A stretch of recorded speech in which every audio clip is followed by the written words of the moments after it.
Hey, everyone. Hello.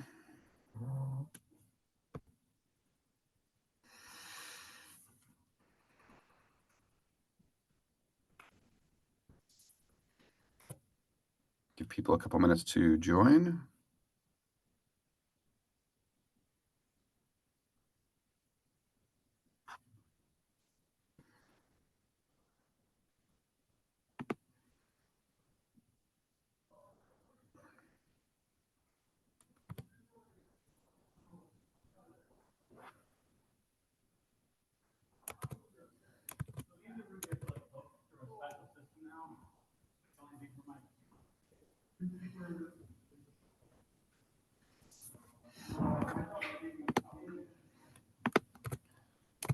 And I will, in the chat, drop a link to our meeting notes and agenda. People could add their name as having attended.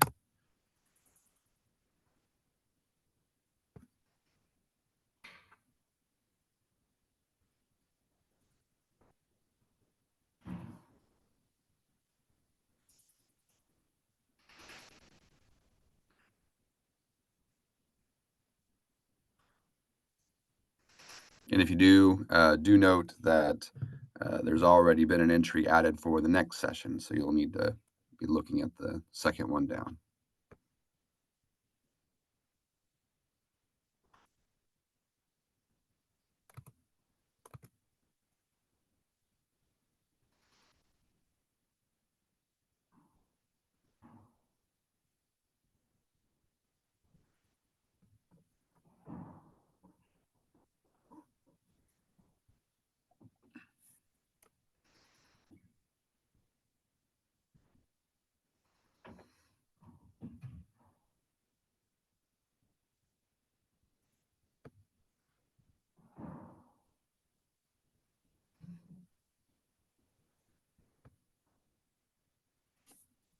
May, I noticed you mentioned Ken is having issues logging in. Is it, do you know if it's like terminal issues, or still trying? Yeah, sorry. Yeah, he's still trying. So, I mean, so for today, we expect Ken will join to, for the Q&A session for Trust API CCMP, right?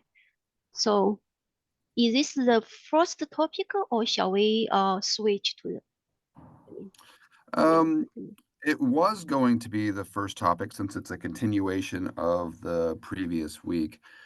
For continuity, I think we can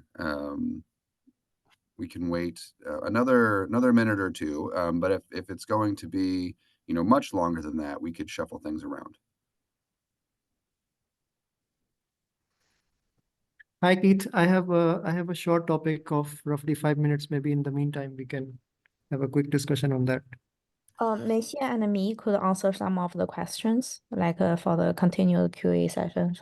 And if some questions we could not handle, probably we will still pass it on to Ken. Thanks for offering that, but if there's still a chance he'll hop on, maybe Osama's suggestion to talk about the funding topic as a non-technical topic. Hopefully, it wouldn't get us too out of the mindset of the CCC API. So why don't we go ahead and do that first? Go ahead, Osama. Yeah, sure. I just wanted to bring the topic on for funding for CCC Attestation SIG. I think we are doing technical work and all technical projects within CCC are being funded.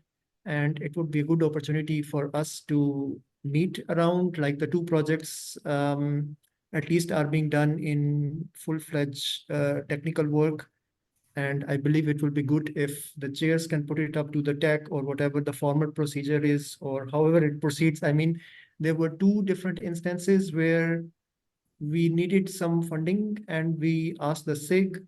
And then I think at that point in time, Nick was the outreach chair, and he was also in favor of having the funding for attestation SIG itself rather than asking around here and there. Okay, so I need funding. The university, of course, will not fund. It says, okay, so this is your SIG project or attestation, whatever, or CCC project, so we cannot fund that. it would be nice for us to kind of continue this mission. And we had some very good discussions here in Dresden. We got funding from some other sources. It would be nice if we have funding of our own rather than writing proposals here and there to meet and just to work on the project like the hackathon that we are planning for tested TLS, so that we push it around for the call for adoption in the next IETF meeting. Yeah, I wanted to bring it up to the chairs to formally, whatever the procedure is, we follow it up and then we get it done somehow. Can I make a counter proposal there? Sorry, if that's fine for discussion. So I've been thinking about it anyway, to have more academic outreach from the TAC side anyway. And I feel that giving the attestation specific ZIG a budget may kind of limit us on the long roads or like in the medium roads. If we have, I don't know, something in the GRC SIG or something, and some academics also wanting to do something there, and then they need to get their own budget. So would it maybe make more sense to try to get a kind of an academia outreach or something like that budgets through the TAC, and then the specific projects, if they need it, can directly apply there, maybe with kind of less admin overhead than you guys maybe had to go through in the past. I don't know this history, but maybe it might be a better way. Yeah, first, I think that's I would kind of not go with this path because the outreach is kind of a marketing thing in my mind, at least. So I don't mean outreach. I mean like a TAC budget for an academic. Oh yeah, sorry, I said the word outreach. That's true. Sorry, I didn't mean outreach. If you put the word outreach there, so whatever comes in my mind is from our experience, we asked outreach and they said, hey, what are the marketing opportunities? How can we CCC propagate it around and so on? So they have this kind of mindset. I don't know. I'm not sure it would be a good fit. I mean, yes, I didn't mean the outreach committee. So yeah. what I was thinking of, and I thought about this anyway last week before I even saw your proposal now, to make a kind of like a TAC project, just not assigned to a specific open source project, but assigned to the like task of collaboration with academia. And then this would be a TAC project. And so I'm happy to lead that because I was looking anyway at what TAC tasks I will like look at more in the coming year. But then my proposal would be that this specific TAC project could be kind of low-key contacted for specific projects like your project, maybe for some academics working with the GRC SIG, maybe for, I don't know, some academics doing a survey for the outreach committee, right? So more as like a researchy sub-branch that has some limited funding for travel or for whatever. So I didn't mean the outreach. I meant like a task force. It's fine. Interaction with academia. So that would be kind of like a counter proposal that I could bring to the TAC also. I just want to maybe open the discussion in that route. Yeah, I won't mind whatever paths we take. So the logistics, I don't mind about that. But what I want is that we have a minimum resistance path so that we can focus on the technical work rather than looking for funding here and there. Hey, can you fund us, or can you fund us, or we really want to push the technical thing forward. So whatever path you see as the minimum resistance path, whichever way it comes from, we don't care. We just want to focus our attention on the technical work so that we have a path where we can write, hey, we need funding for this purpose. They check it around. That is a genuine thing. And then we go ahead without going through here and there and asking around and asking the marketing opportunities for them. So, so that would be kind of my proposal for this. I think I agree with Usama and Fritz. In some sense, the attestation SIG is a bit of an anomaly because it's a project like other projects, but while other projects are funded, they have 10K of travel budget per year. This one doesn't have any, and but we are running technical stuff as Usama said, right? We have at least 2-3 running projects the POC for attested TLS, the harmonization for TLS, and the formal verification that the new iteration of the formal verification project. So I think it makes sense to have at least some line of funding here allocated to the SIG. Then I'm not opposed that funding academics generally concerned with CC technology and privacy and whatnot that could come, as you say, with another line of budget. But here, I think Usama is talking about something very specific, which is this SIG, and I sort of second his motion here. So Osama, could you talk a little more to what you would like to see be funded? Like you mentioned travel, but is it like travel to conferences to present like the projects we're working on, or to meet with other people in the SIG to further the goals of the projects, or what do you have in mind? So I have two things in my mind, so which we had experienced in the past, and it was not funded even from whatever other pots from CCC. So the thing is that it's important for us to meet, for instance, the example that I gave for attested TLS, and it's a combined thing now because it involves also formal verification. So all of the attested TLS team plus myself, we are all involved. So we wanted to have a get together where we could kind of a ITF hackathon kind of thing, so that we can work on the project more and get the open issues resolved together, so that we, like talking online is a different thing and sitting together is a different thing, so that we get it really resolved and focus on the whole thing.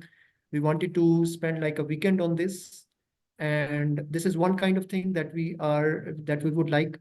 The other thing is that, for instance, if we have a conference publication, or even if it's not a publication, if just a presentation, so it's good to talk to other people who are the experts in the field. For instance, for formal verification, we don't have many experts in this, let's say SIG. So to talk to them, to present to them, and to have their feedback and so on, to get more people involved. I had a very good experience with the HCVS conference, where we met the Horn clauses experts in that field. And I think it would be nice that we get more people involved. Also, they got interested in Verizon project and attested TLS. So we have from the University of Luxembourg some people who were attending that conference. And I think it's also a way to meet, to get more people involved in the projects that we already have. I think we are doing at least the two projects. I would not name the third one because it's kind of a dead end project. I haven't seen any progress for many months, many of last 6 months. And that's understandable because Shanwai has left and so on. But the other two projects have been working a lot, and a lot of progress has been made. I would like it to be funded to have some parts of. So I would, just to summarize, I would say both things. Also presenting at conferences, and also allowing us to kind of meet together, to sit together in the kind of an hackathon way, or otherwise to have some discussions on some issues which are pending for a long time to get them resolved. Sure. So like that makes perfect sense to me. Like those things would be helpful. I don't think here in the SIG itself we have the authority to grant those things. So like for next steps, I don't know if this would need to go through the TAC or to the governing board. Fritz, Sal, what would be the next steps to see if this is something that could be done? Yeah, so from the Q1, this was one of our major issues. We are not getting our benefits from the CC out in the way that we need to in order to have technical collaboration. And I think this is the very good point. So my one ask is that do follow up with me and with particularly outreach, because they are in charge of changing the budget. But do fill out, everyone on this call, if you can. If you've been engaged with trying to discover or utilize resources, please do fill out that form. That should now be available, because we talk about the resources that you have, and we offer several questions that are open to allow us to step into the next quarter being able to provide the resources in the right places for this to be technical integration. This is exactly the conversation I want to have, but put it in writing and I will move the funding. So this is good. Excellent. Perfect. So everybody else too, but Usama especially, if you could fill out your experience there, that'd be great. Thank you, Sal.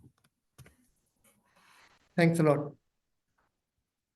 Okay, and I think I saw in the chat that Ken is on the call now. Are you ready to continue the CC API discussion? Yes. So I will share my screen. Thank you. Sorry for this delay. No problem. Yes. Thank you. Can you see my screen? Yes. Okay. So after the last meeting, so I received a lot of feedback. Thank you for any feedback.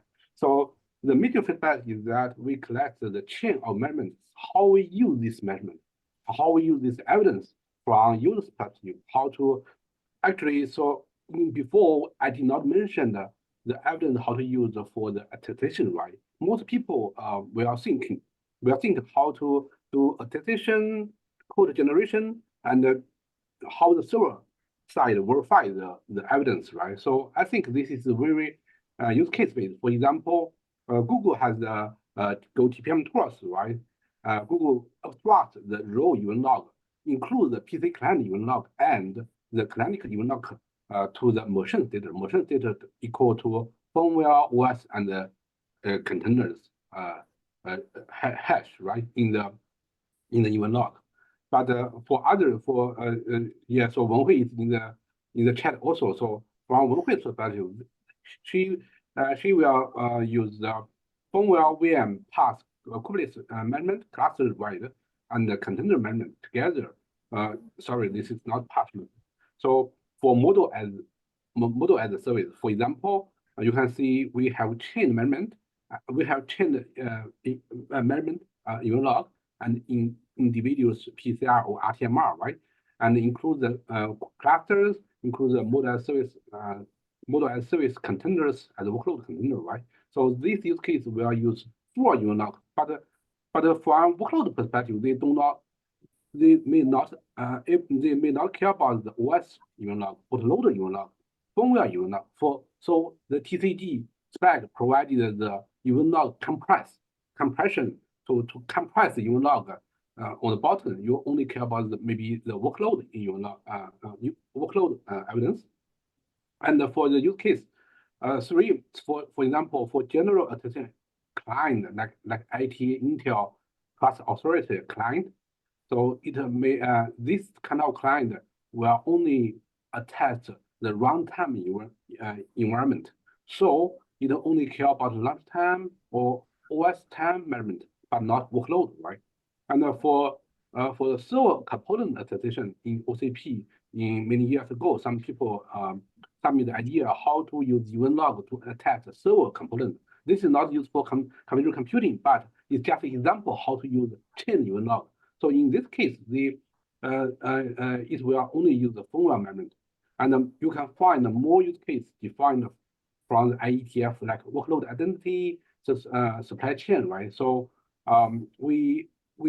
so back to the previous slide.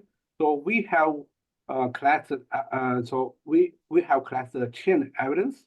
So firmware will collect the firmware evidence. OS EMA will collect the OS evidence, and CCMP will collect the runtime cluster evidence together. And all of the evidence will be chained and returned to view the unified CC Trust API, and the users can select the evidence according to their use case and with the code. In the code, the code will not include the evidence. Code will only include the signed report, including the integrity management registers such as PCR, RTMR. So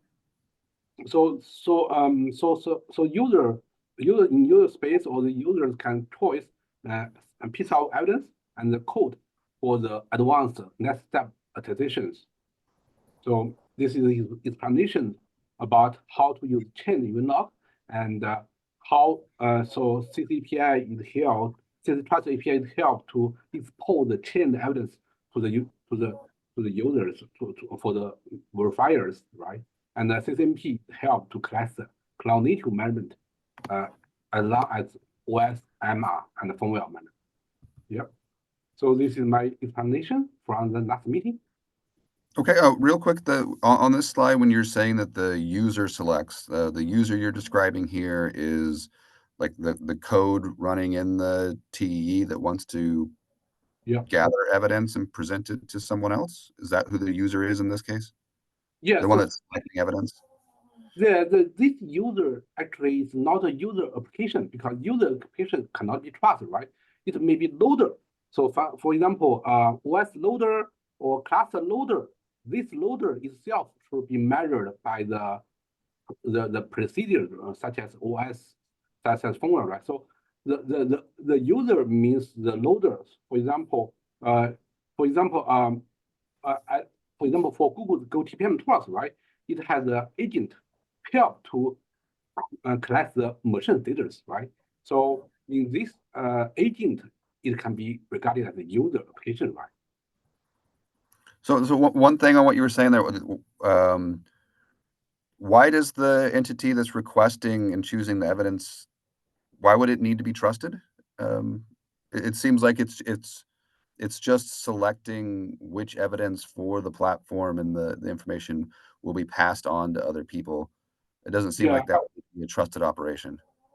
Yeah, so ideally, so from the TCG defined, so each evidence should be, so this agent should be, itself should be also measured, right? Should be trusted. Otherwise, how the select evidence may cannot be trusted, right?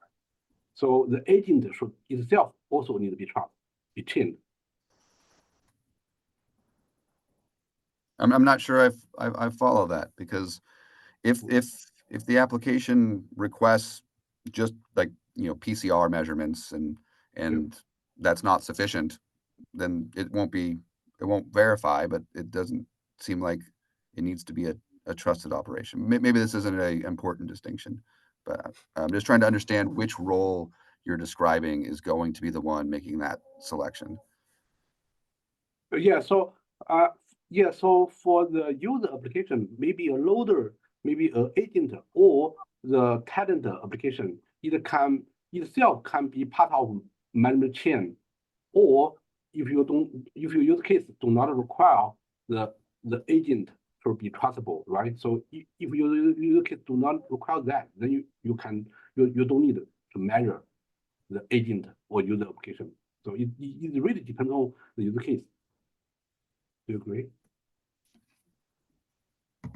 I think I follow what you're describing. Okay. Greg? Yeah, thanks. I suspect this may be related to Keith's question, and I suspect that maybe I just didn't understand the answer. But the way I'm thinking of the question is, I think you basically mentioned that the design was flexible, and of this chained evidence, you know, it's not all of it's required, right? You could deal with, you know, scenarios that only, like, say, had the let's say the top layer here, the CCNP 1.0 stuff, or deeper down. And if my understanding is accurate, then the question, and this goes to the trust question, is like, if you don't have the full chain, then the whole kind of trust model is busted, and you don't, and you know, what scenario doesn't require the full chain for kind of an end-to-end remote attestation, you know, scenario? Or maybe or did I misinterpret, you know, the part of the discussion here where I thought you said, you know, you could, you know, the full chain could be used or just parts of the chain. So I'm not sure whether I understand your question. So do you mean why we need the full chain measurement? No, not why we need the full. I thought I understood you saying the system was flexible and you could deal with scenarios where you know, not the full chain was part of the scenario. So for example, you'd only include like measurements and the associated, you know, logs from that top level, the CCNP 1.0 stuff, or perhaps, you know, from the middle layer on up, but not necessarily all the way from launch time with the firmware, event logs, etc. I may have misunderstood that, but if that is true, that the scenarios you're thinking about and part of the design goals for the system are to deal with, you know, complete or incomplete kind of chains. If you think about a chain is starting from kind of boot time, launch time. My question is, what scenarios actually are useful that don't, measure from boot time ultimately? No, you want always full measurement. But what Ken is pitching is it's not just the firmware measurement that you're putting, not just the OS measurement, but container specific measurements, like which container is running, what sidecars are running for it. Are you running in a confidential cluster environment, or are you running in a confidential pod environment and things like that? Okay, So so the then I, flexibility is at the higher levels of adding more container cloud native specific measurements. okay, so then it sounds like I misunderstood that in all circumstances, a full chain is envisioned as required, going all the way back to launch time. And then there's all the flexibility that's described in this discussion in terms of how the chain is formed, how it's mapped, what are the sources of the different evidence. Is that an accurate understanding at a very high level? Yes, yes, yes. Okay, all right. Thank you for correcting my And misunderstanding. yeah, and for CCNP itself, just like IMA, right? IMA, right? It can provide a template and a policy. You can customize what should be measured or what should not be measured. Yeah, I think in my mind, there's always a minimum that's required to kind of complete the trust model, right? So there's some relying party that's trying to make a trust decision based on this attestation evidence. So, making a model that's so flexible that it makes it easy to remove parts of the trust chain that are required to make that trust decision aren't very helpful. And if it makes it whether it's and that's all I'm wrestling with in my mind. And then based on I think what Malini said, that's not the intent here. So I'm just probably misunderstanding a bit. No. There are two aspects, Greg. One is you want the full evidence collection. That's part A. Then at the verification or attester phase, they might use a subset, but only when you have the full thing. It's like having a fingerprint. You need the full fingerprint to verify it is, Greg or Malini or whatever. But whether you're looking for a whirl or just the thumb or the middle finger or whatever, that's your business as an attester or attestation service based on whatever policy the end user specified. Like somebody might just want the thumbprint or the ring fingerprint, but you want to give all the 5 fingers that establish it's Greg or Malini type of thing. And to that point, there was like the Google's Go TPM tool. That tool essentially makes a higher level summary, a data structure out of all the evidence that it's gathered. So we could have different tools for different purposes, whether you want something that has also container related specifics. So those are options, but the full evidence is what Ken is pitching right up to the container levels. Okay, great. Thank you. Yes, I think another thing is that for full chain, you don't need to verify each event log as raw data, right? So you have a class the PCR as integrity measurement. So this is guaranteed the chain. So what your use case may be not for event log, because for event log will be huge, right? A lot of event log. So you only select some event log according to the policy, according to the use case, and choose them. For example, I only care about the workload. I don't care about the bootloader, the firmware, the OS. And the bootloader firmware OS has been measured into the PCR 0, PCR 16, right, as the integrity measurement. Yeah. So in order to verify any of the event log, don't you need the entire event log so you can replay it against the PCRs or RTMR? How would the verifier, if you only send some of the event log entries, how would you verify any of them? Oh yeah. So do you mean verify the selected evidence? How to verify the selected evidence, right? So this is a good question. So actually, from the client side, you can get all event log, access all event log, and you should able to replay all event log to for integrity management, right? So, but integrity management, for example, for the firmware bootloader, right? For integrity management, you have some known value, some golden value, right? So you don't need, maybe you do you should never change if you not change the firmware or the OS, right? So you can only keep some evidence, but for CCP or for OS, when we select some evidence, we can use another key to sign the evidence to make sure the selected evidence can also be protected. Who is signing the selected evidence? Yes, for CCP 1.0, we have not designed the sign, because if you want to sign the selected evidence, the CCP itself needs to give a key. So this key also need to be got from relying part, right? You give the key, CCP key, and use CCP key to sign or encrypt the selected evidence.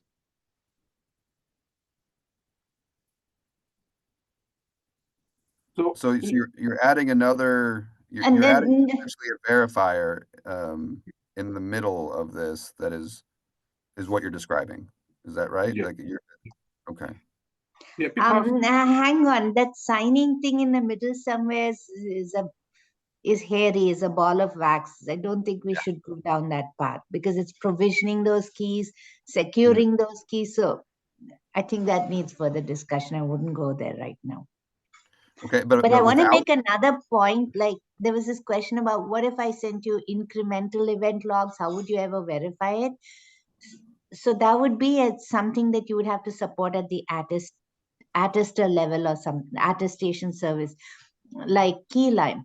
You say, hey, I've given you all the event logs for some machine up to time t equals to 5 or something, and now I've given you something up to t equal to 10. So you should have saved the state till 5 and then add the next 5 things and say, hey, does it all match? So that would need some support at the implementation level.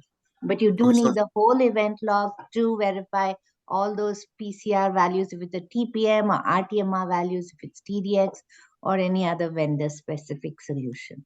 Okay, so what's being described isn't only sending a subset, it's only sending a subset at a time, which you'd still be sending the entire set of event logs, like before you could verify anything, right? Or you'd up to the point where the quote was generated. Yeah, you can send the full event log to server, but it will cost a lot of traffic, right? So if you want to do the replay reflect in the server, then you can send all event log to the server. But I think it's hard. Yeah. So this is really just saving duplicate bandwidth. It's not choosing evidence based on what's relevant.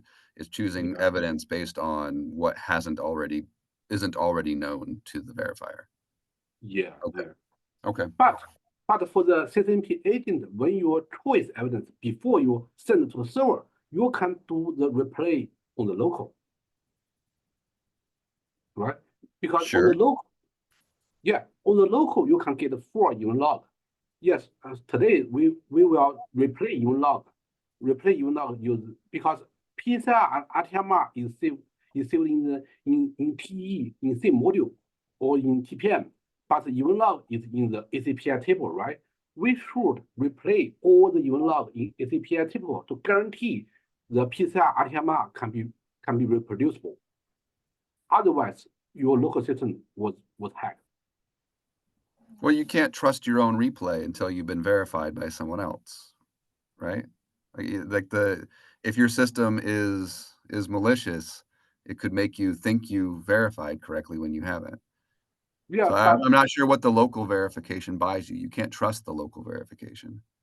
Yes, this is another problem. That's another question that, how you trust your local verification. So there are two things. The first thing is the CCP should be chained or verified by the OS or the firmware, right? So it means the CCP should be trustable, right? Before launching, right? But another question, yes, CCP can be, the agent, maybe not CCP, the agent can be trustable, but during the runtime, the agent was hacked, right? Maybe hacked by, so this is runtime security. It is another question, so how to protect the agent in runtime, right? So, yeah, so it is beyond the discussion here. So we can guarantee the agent or CCP who collects the measurement, who replace the evidence should be signed or should be in the chain of measurement, so we can trust it.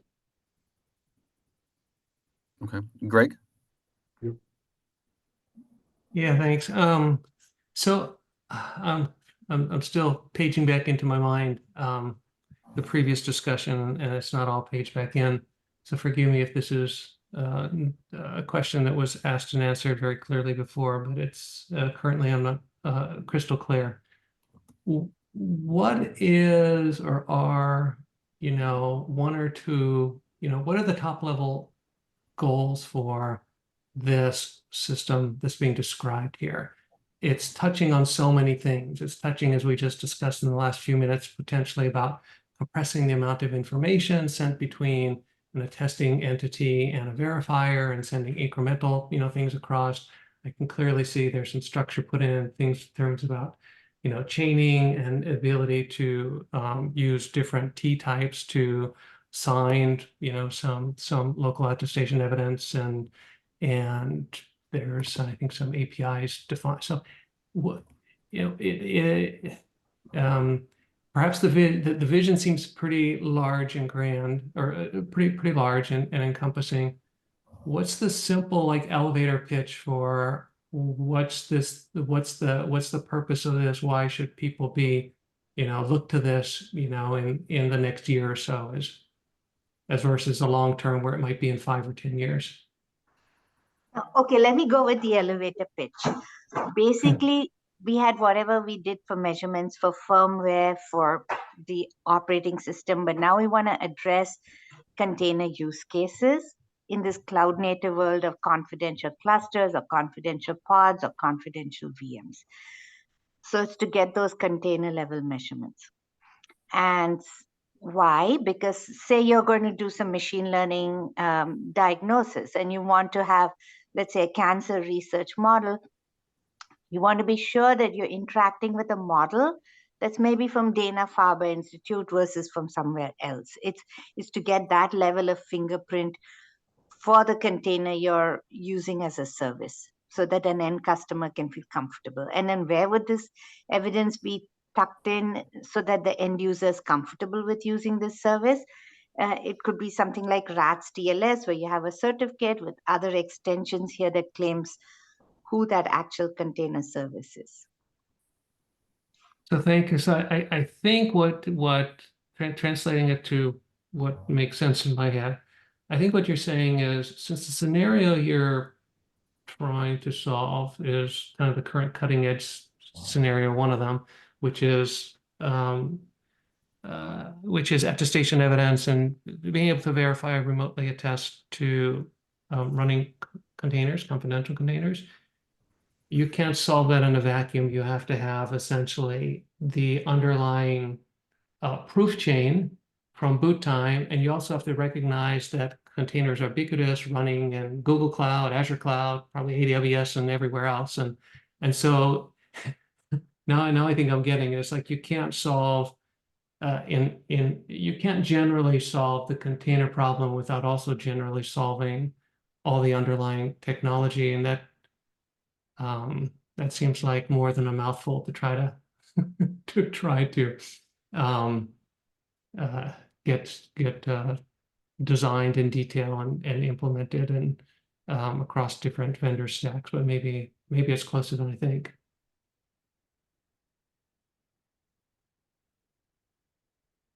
Yep, I agree with your rephrase. That's fine. A very noble goal and very timely. Thank you for that elevator pitch. It helps.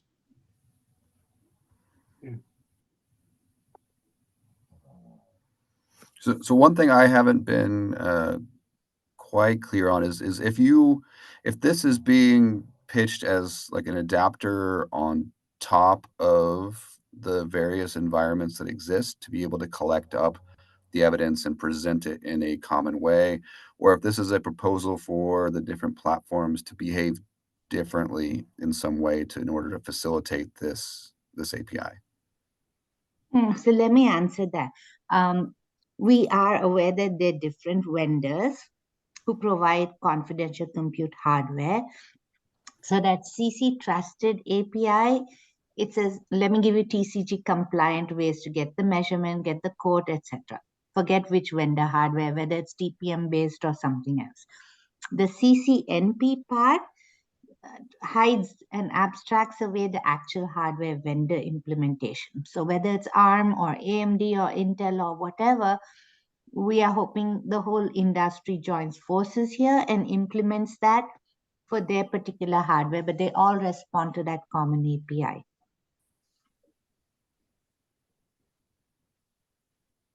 I see. Okay. Usama, it looks like your hand is also up. Yeah, so I'm trying to understand that like the pitch that you gave. So I'm trying to understand from the attested TLS project, which is one of the projects you might have seen. So can you tell a little bit about how the secure channel will actually be established? Is it kind of using something like RATLS underneath, or what kind of mechanism is used to Yes, we establish want to leverage RATLS. Absolutely. RATLS from Intel, right? Intel's RATLS. Anybody that's coming up as a standard, right? So you have That's whatever not a standard. TLS that you had before, and then there's this extension piece, and that carries all this confidential compute information. I don't follow that when you say a standard. So RATLS is not a standard. It's proposed by Intel and it's used in the industry a lot, but it's not a standard. When you say a standard, it means it's been Okay, so it standardized by has to become a standard. Fine. Something that meets all our needs. And, you know, Osama, if you have other ideas about where RATS TLS is lacking or there are gaps or any other industry efforts, I mean, it's fine. We just take that and then we see how to address it. Yeah, sure. But I'm asking because we have found some problems in the Intel's RATLS. Namely, it's vulnerable to replay attacks. So it generates a certificate even before the TLS starts. So we have categorized it as, you can see one of my talks, so where I distinguish it. So it's so pre-handshake attestation, which means that the TLS handshake has not even started, the certificate is generated there, and then you can replay it across multiple sessions. So that's one of my concerns. That's why I was trying to be clear about. So I mean, doing a full stack measurement would not resolve the problem if anybody can then replay the old good state to the verifier, and then it would be of no good use. So that's why. Okay, so we might need to take that offline. I'll definitely sure. take your talk. But something important with TLS, what happens, any TLS, you know, there's a party A and a party B, each one brings their certificate so that, you know, A can believe B, B can believe A, and then they negotiate a session key. So those certificates are always there before the conversation, the communication link is established. So let me look at your talk and then try to better understand your concern, okay? Sure, and then, sure. Yeah, go for it. so I think, you know, if you look back at that, like the way it was split up is there's multiple different approaches. Like some of the protocols that we've used in some of the Google products, it uses post-handshake attestation to fix the exact issue Osama mentioned, but there's also pros and cons to that. And I think what Osama in that talk had kind of suggested is that integrating the attestation to be during a handshake, it kind of gets the best of both worlds. I think having some that be proved out in some protocol, maybe in RATLS, would be great. And I think it was kind of where the discussion Got it. Okay. So it wasn't about the certificate, but it was about the attestation that was, okay, got it. Yeah, the fact that the attestation is in the pre-handshake certificate has the issues. As opposed to being some attestation that's generated after, either during the handshake or after the handshake is even complete. So there's been a couple hands up for a while, though. I don't know who was first, Thomas or Greg. Thomas is first. Thanks, Greg. I don't know if I was first, but anyway, I have a very simple question that regarding scope. So this is a purely platform API, right? So it's not specifying a way for a remote challenger to query the attester. Correct? Yes, yeah. Here is a API list. It's just some API to access the evidence. Right, but this is platform API, correct? So for something running on the same platform as the attester, it's not a remote challenger. Platform API. So what do you mean the platform API? So this API should be used within the TE environment. The TE is running the platform. So I'm not sure what the question. Maybe let me try and understand that. This is the part where you collect the measurements and do your stuff. It's got nothing to do with the attester. That's outside of this. Yeah. You query the attester though, right? So this is an interface to access the attester state. Is it not? Did you mean it has nothing to do with the verifier, Melina? Yeah. Yes. Nothing to do with the verifier. But yeah, just evidence collection.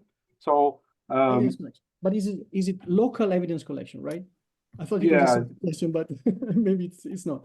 Yeah, the only here this position here you can see for the TCG defined evidence collection includes the measurement you log, right?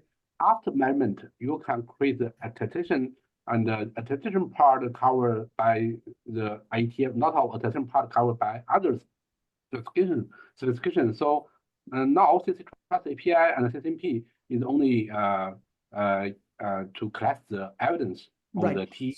Yeah. Okay, so the purple box saying remote attestation is not in scope with the API, correct? Yeah. Till now, if we, I think so. I also want to seek the feedback from the community, and we can collaborate.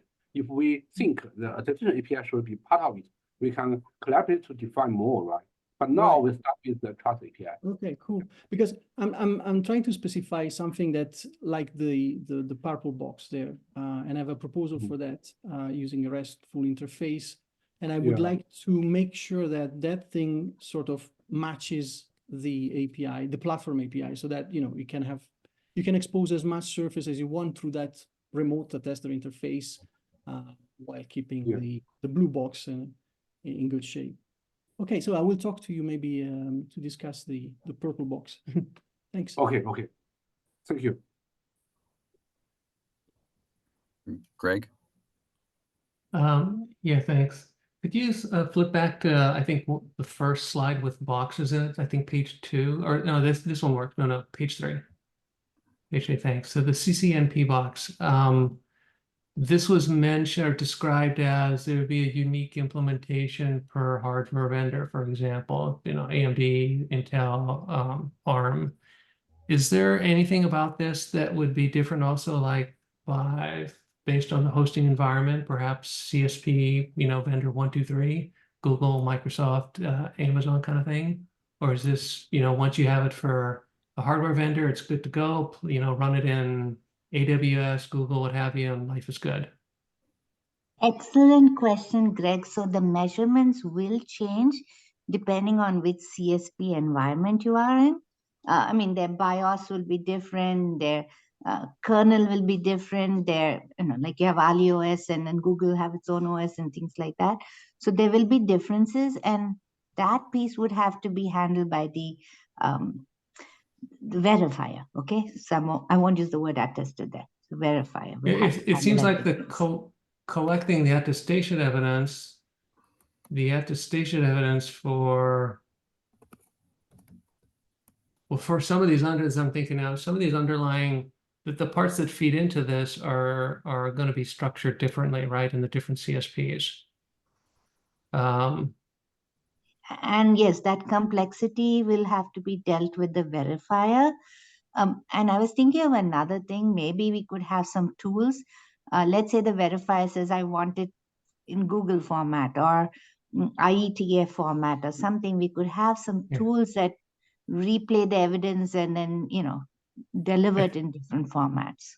I think and hope our goals are one standardized format.